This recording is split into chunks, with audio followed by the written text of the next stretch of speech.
Aquarius, this is Jov. Welcome po sa ating channel. By the way, Aquarius, this is your first half of the month of October 1 to 15, 2025. Gamitin ang reading na ito bilang gabay lamang. Kung naka-resonate kayo, comment down. Tandaan, Aquarius, ito ay channel reading po. Kunin nyo lang po kung anong naka-resonate sa iyo. This is for you, Aquarius, ngayong October 1 to 15, 2025.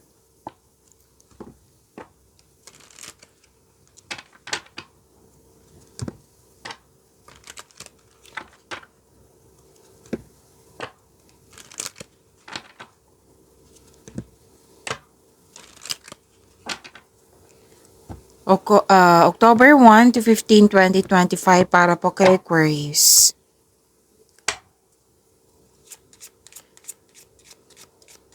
Kuha muna tayo ng angel number, Aquarius.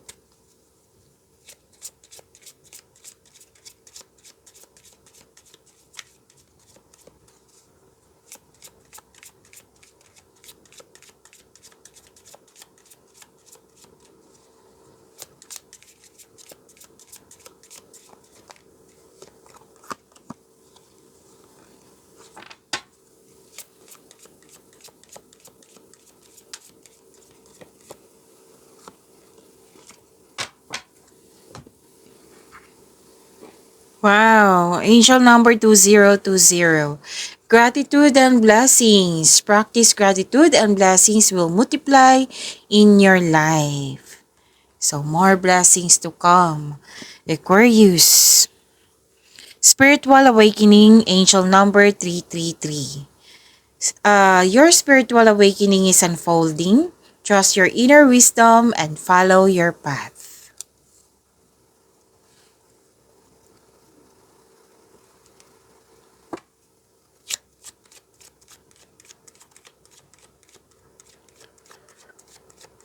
Maraming salamat po sa inyong patuloy na suporta sa mga nag-donate. Sa mga hindi nag-skip ng ads, maraming salamat po. Sa mga hindi pa nag-subscribe, subscribe na po kayo at click bell notification para malaman nyo na may bago tayong video. Para sa mga gustong magpa-reading, comment po kayo ng personal reading. Again, comment kayo ng personal reading and check my reply sa comment section. Okay. Aquarius, mukhang nahihirapan ka sa paggawa ng desisyon dito. Para hindi po daw kayo mahirapan, baka gusto nyo may kausap. Or di kaya kung gusto nyo mag-journal, then do it. Kasi sa journal or diary, mahanap mo rin yung sagot sa inyong mga katanungan, solusyon sa inyong problema, at mas makilala mo yung sarili mo, kung tungkol to sa taong ito, mas makilala mo siya. Andyan po yung sagot sa inyong mga katanungan, solusyon sa inyong problema, kung mahilig kayo sa journal or diary. Oo, kung gusto mo nagkausap, then go ahead. Oo, kasi you felt guilty or may sacrifice, kaya nabibigatan ka. Pwedeng nabibigatan ka sa tao, nabibigatan ka sa sitwasyon. Pero most likely sa decision ito, Aquarius. Pero, nakita ko naman dito na tutulungan mo yung sarili mo. Yes, at nang dahil ito, kasi may willingness tutulungan mo yung sarili mo at nagkaroon ng pag-let go at nagkaroon ng transformation. So, ito na yung ending with new beginning. Okay. May opportunities po na bibigyan mo siya ng best decision or best choice.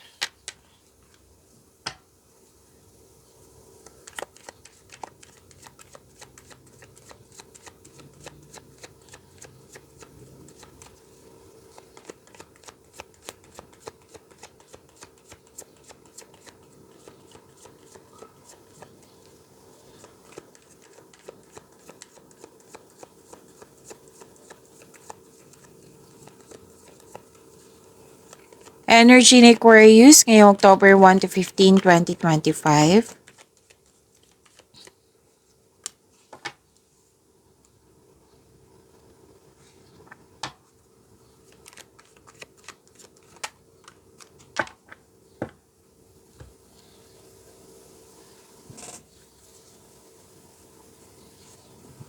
Kung may napansin kayo na repeating message Aquarius, oo, like nanood kayo sa inyong monthly Gabay Tarot reading, weekly Gabay Tarot reading, sa inyong daily Gabay Tarot reading, at dito din sa inyong first half of the month of October, oo, at may napansin kayo na repeating message, yan po yung pinupush ng card sa inyo na kailangan yung bigyan ng atensyon, solusyon at aksyon kung maaari po. So na yung energy ni Aquarius.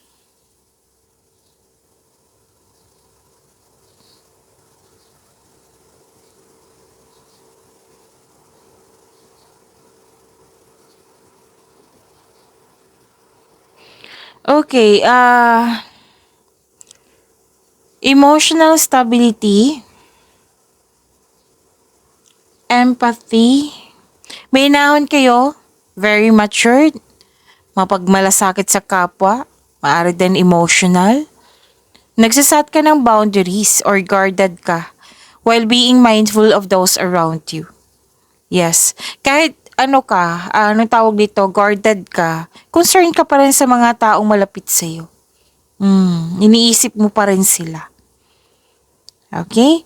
And may parating sa inyo na bagong tao, pwedeng kaibigan, pwedeng bagong pag-ibig.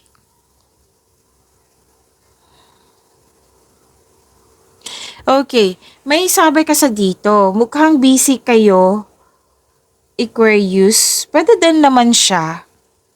Oo. Kasi may sabi dito sa dalawang card na masyadong maraming ginagawa. Yan. Masyadong maraming ginagawa, kaya may mga question na dito. Again, pwedeng ikaw to, or pwedeng may concern ka sa isang tao. Kung ikaw to, iparamdam mo sa kanya na may malasakit ka at supportive ka sa inyong connection. Again, pwedeng partner to, pwedeng kaibigan, pwedeng family member, pwedeng kayo ang may concern nito sa kapwa mo, or kayo ang nakatanggap ng concern na, yung kayo ang concern nga na masyadong busy.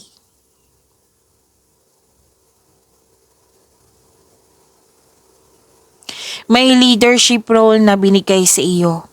At kung leader na kayo dyan, sabi ng card, magaling kayo na leader. Nagkakampanan mo ng maayos yung pagiging mabuting leader mo. Oo. At nakikita ko rin dito na stable ka na sa napili mong career and financial stability. Wow.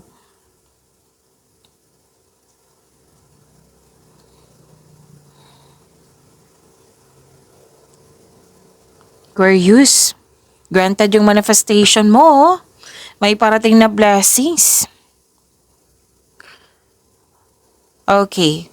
So, granted yung manifestation mo. Malaking blessings. This is to remind you na this coming opportunity, kailangan mong gamitin with clear intention at wag mong, kumbaga nakikita ko kasi dito, Aquarius na mamaya na, susunod na araw na. May ganyan akong nakikita dito. So sabi ng card, bigyan niyo po ng atensyon, bigyan mo ng aksyon kung gusto mo. Okay? And you are a very talented person. Lahat gagawin mo para makuha ang gusto mo. And please know that you are divinely guided. With the divine assistance, all things are possible po. You can make your imagination real. So some of you nag-manifest ng wonderful relationship sa isang tao, sa kaibigan, sa partner, sa isang tao na parating sa iyo. Oo. Sabi ng card, your manifest will be granted soon or na-manifest na. Basta pay attention lang kayo sa pagbalance ng iyong emotion with your thoughts. Syempre, while remaining grounded and passionate po. Okay, with your thoughts while remaining grounded and passionate. Para ma-attract mo yung green flag na tao na para sa'yo. Kung sa career and money ito,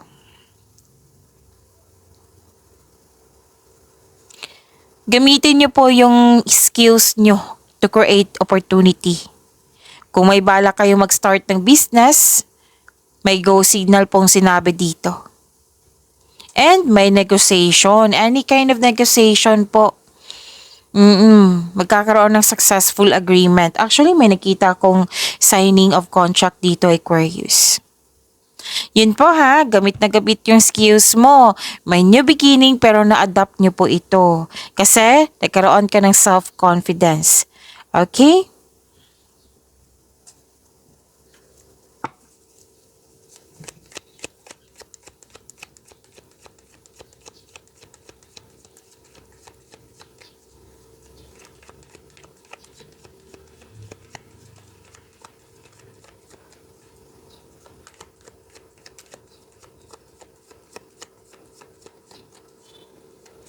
Career and money ni Aquarius.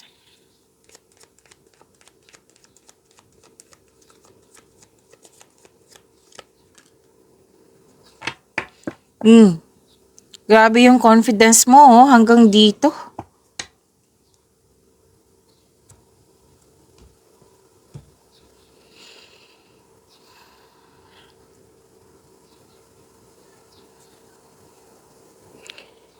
Nanindigan kayo sa inyong desisyon. Nakatuon kayo sa layunin. If you are very focused, opo, sa yung mga ginagawa dyan, layunin sa buhay.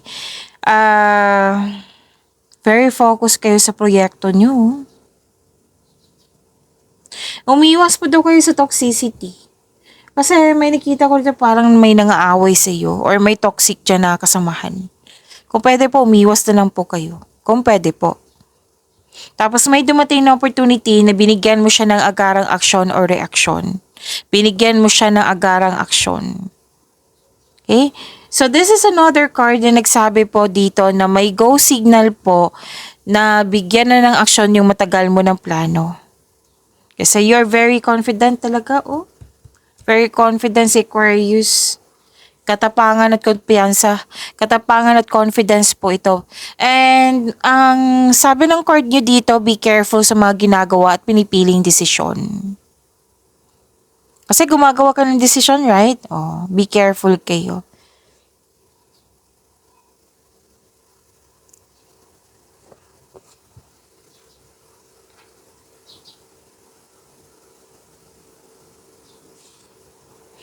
Mabilis sumunlad ang iyong career. Wow! Kasi marunong ka mag-connect sa iyong intuition. Humahantong ito sa pagtaas ng kita, sweldo, promotion. Magdadala ito patungo sa tagumpay kasi nga marunong ka makinig sa iyong intuition.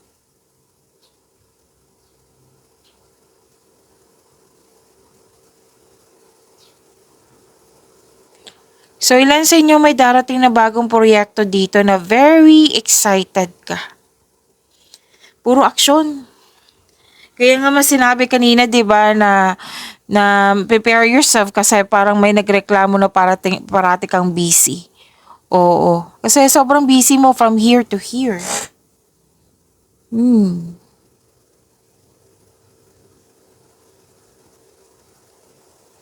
Wow.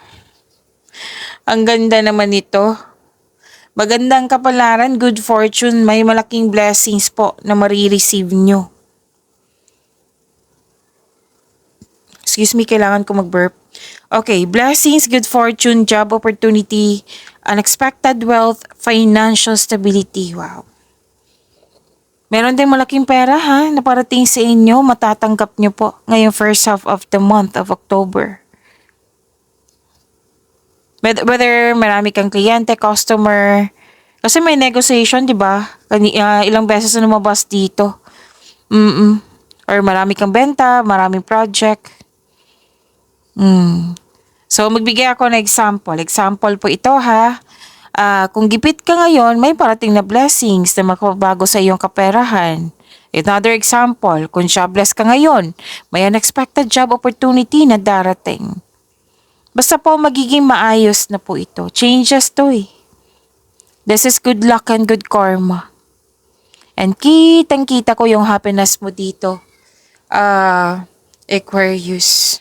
Puro pera nakikita ko dito, Aquarius. Sana all. Oo. Growth and patience. Okay? Wag kayong ma-disappoint. Kasi parang naiinip ka dito, dapat ngayon na. Oo, pero nakikita ko dito na kailangan proseso siya na naintindihan mo naman na proseso siya na kailangan na hintayin. Pero hindi talaga maiwasan na mainip. It might be kasi excited ka dito. Sinabi kanina, 'di ba? Excited ka. Oo. So, this card tells you na parte ito ng proseso. Have faith, patuloy mo lang yung pagsisikap mo, pagsisipag sa trabaho. Dahil ma-achieve mo naman, oh. Itong kasaganaan ng naghihintay sa'yo. Pwedeng promotion, ha? Ilang beses ko na nang nakikita yung promotion. Pagtaas na sweldo, allowance kita, or pagtaas ng inyong posisyon. Kasaganaan po, kitang-kita ko po dito. So, stay positive, stay grateful, and stay patient. Okay? Ito yung lumabas dito sa angel number 2020. Blessings will multiply. Yan. Claim niyo po, Aquarius. You deserve this, Aquarius.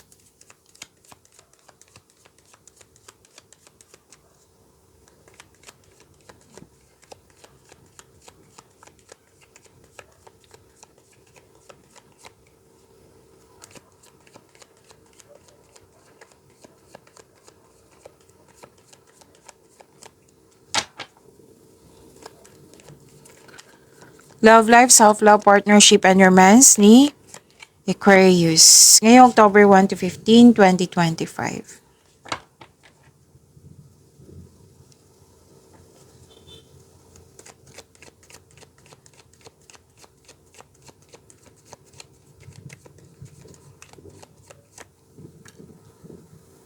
May travel kayo? Or di kaya may inisip kayo sa malayong lugar?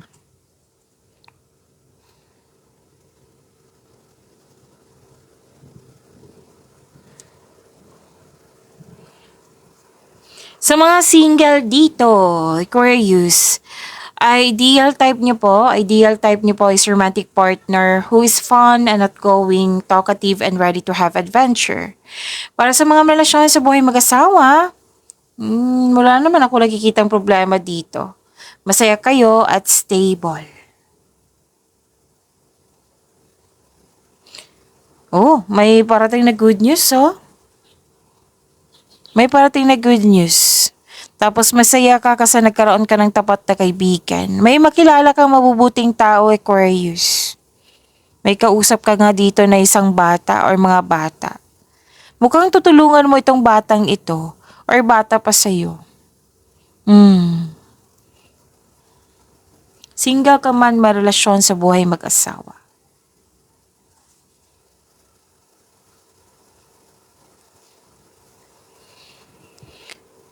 Oh, para sa mga single, makakaranas ka ng hirap sa pagtanggap ng bagong tao sa buhay mo. Actually, gusto mong pumasok sa relasyon, pero guarded ka. Sabi ng card, ayusin niyo muna to fix yourself, forgive yourself. Oo, para fair din sa bagong tao. 'Di ba?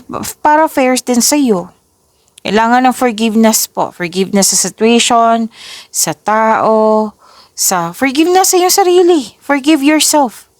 Okay? Para sa mga relasyon sa buhay mag-asawa, mahabang pasensya mo sa kanya. Isa sa inyo may mataas na ego, oh. Nakaramdam ka ng pagod, pero hindi ka naman susuko dito. Lalaban ka pa rin, oo. Hindi ka susuko, magbibigay ka ng mahabang pasensya. Subukang maglaan ng oras para mag-usap po tungkol sa inyong concern. Nang malaman din niya na kung ano yung talaga yung para matulungan ka din niya sa yung concern. At gawa kayo ng adjustment kung kinakailangan na.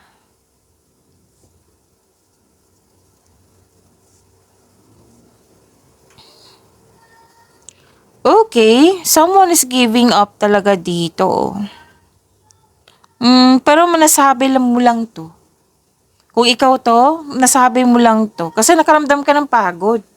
Pero hindi ka naman susuko. Kung sino man ito, single ka man, may relasyon sa buhay mag-asawa. Mukhang hindi ka susuko. Nasabi mo lang na pagod ka. Oo. Kasi may conflict dito eh. And you believe na magkakaayos kayo. And this is good. Another card na naman nagsabi dito, Aquarius, mag-usap po daw kayo. Address your hurt feelings. Okay? So may celebration ako nakikita dito, Aquarius. Celebration or togetherness. Yan. Pag-imanin niyo po yung blessings na binigay sa inyo, Aquarius. See you tomorrow. Maraming salamat po.